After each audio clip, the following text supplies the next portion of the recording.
السلام علیکم ناظرین، ہمارے ساتھ موجود ہیں ڈاکٹر اکرام الحق۔ ان سے سوال کریں گے سیکشن 4C کے بارے میں،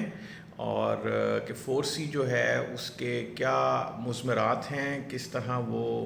افیکٹ کرے گا ٹیکس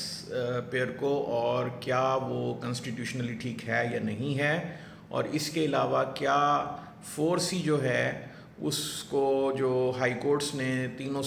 جو جورسڈکشن میں انٹرپریٹ کیا ہے وہ ٹھیک ہے یا نہیں ہے، اور اس کے کیا آگے جا کے مضمرات ہو سکتے ہیں۔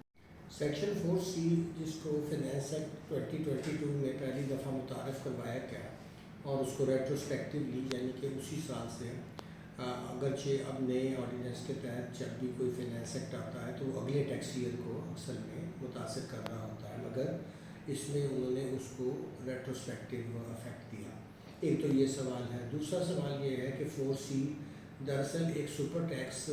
چند انکمز کو سم اپ کر کے اور اس میں پھر وہ انکم بھی شامل کی جو نارملی سیکشن 4 میں ہم ٹیکس کرتے ہیں۔ اس میں سے ہی اگر آپ کیپٹل گین اٹھانا چاہیں، اس میں آپ ڈویڈنڈ اٹھانا چاہیں، اس میں آپ مثال کے طور پر آپ کہیں کہ یہ پروفٹ آن ڈیٹ کو میں دوبارہ سے ٹیکس کرنا چاہتا ہوں، کمیشن ہے، انکم ہے، تو پھر اس کو پہلے اس میں سے مائنس کریں 4 والی انکم جو آپ ٹیکس دے چکے ہیں، اور پھر اس کے ساتھ کلب کریں، اور پھر ایک جو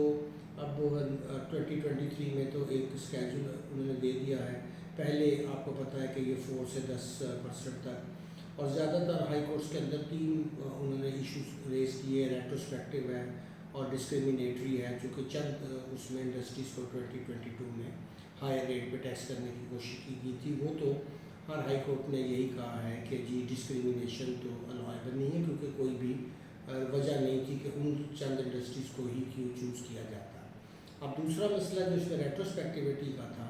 اس میں ظاہر ہے کہ سندھ ہائی کورٹ نے اس کو ریٹروسپیکٹیوٹی کے اینگل پر اڑایا ہے،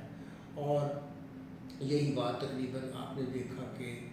اسلام آباد ہائی کورٹ میں بھی، اگرچہ اس میں اور بھی بہت سی ریزنز ہیں، مگر ایک اس ریزن پر بھی اس کو انہوں نے کہا ہے کہ پاسٹ اینڈ کلوز ٹرانزیکشنز کے اوپر آپ ٹیکس نہیں لگا سکتے، جو بھی لاسٹ ڈے آف کسی کے ٹیکس ایئر کے اوپر لا اپلیکیبل ہوتا ہے اسی کا ٹیکس لیا جا سکتا ہے۔ یعنی یہ ویسٹڈ رائٹ کا مسئلہ نہیں انہوں نے اس میں ریز کیا، بلکہ انہوں نے کہا کہ پاسٹ اینڈ کلوز ٹرانزیکشنز کا ایشو بالکل ڈفرینٹ ہے ویسٹڈ رائٹ سے، اس لیے ویسٹڈ رائٹ ڈسٹرائے کرنا کوئی اور ایشو نہیں تھا۔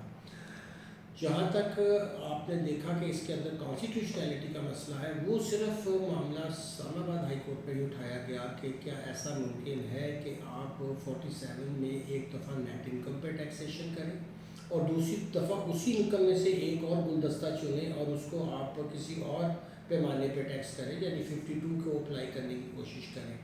تو وہاں یہ بالکل بات واضح طور پر کہہ دی گئی ہے کہ یہ دونوں میتھڈز آپ استعمال نہیں کر سکتے۔ اگر آپ نے ایک دفعہ 52 یوز کیا تو آپ 47 میں نہیں جا سکتے، اگر آپ نے 47 استعمال کر لیا تو 52 آپ کو ان لیو آف تو اویلیبل ہے، ان ایڈیشن ٹو اویلیبل نہیں ہے۔ تو دیکھا جائے تو 4C دراصل اس کانسٹیٹیوشنل پرسپیکٹیو سے جو ہے سسٹینیبل نہیں ہے،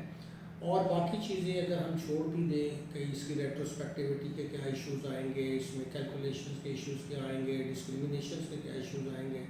یہ بذات ہی سب سے بڑا پوائنٹ ہے کہ کیا پارلیمنٹ ایک ہی انکم کے اوپر 2 چارجنگ سیکشن پرووائڈ کر سکتی ہے۔ اب جہاں جو بات نہیں کی گئی وہ یہ تھی کہ سیکشن 10 جو ہے انکم ٹیکس ریپیل آرڈیننس کا، اس میں ایک نیا چارج کریٹ کیا گیا تھا۔ انڈیا میں بھی جب بھی انہوں نے کوئی نیا سپر ٹیکس چارج کچھ لگانا تھا تو اس کو ایک نیا چارجنگ سیکشن بنایا گیا،